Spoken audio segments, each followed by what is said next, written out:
Sure. Tim, why don't you tell us about your business? Our business is a life safety services company. We provide annual fire extinguisher service and annual emergency light servicing. We sell the product, install the product, and service the product to commercial and multifamily housing. Okay, we got the elevator speech, which is up on some of the other guests we've had. Now, drive into that and explain to our listeners who are not, let's pretend that they really don't understand what you're saying, what you really do. Okay.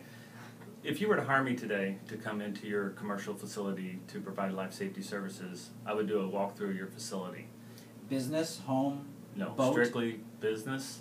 Well, it's a great question. Business, business and multifamily housing.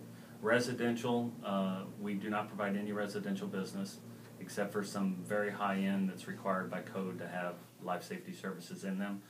And marine is a viable service, but we do not provide any marine. Okay, so there's three categories, you're in one, which is good, the big one, the business one. We're in one.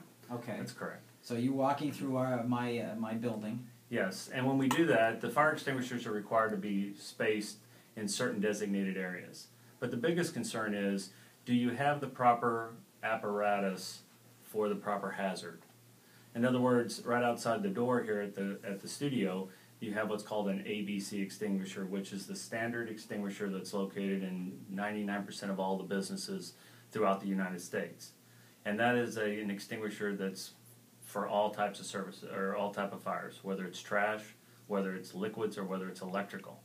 But you would not want to put that extinguisher, for an example, in an IT room.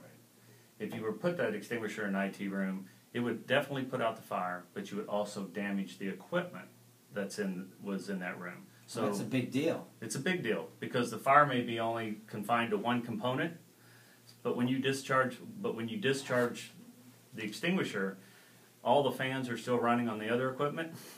Well, it just sucked up all this chemical, so it's going to corrode all that other. So your collateral damage. So you could lose millions of dollars of equipment at the same time and data.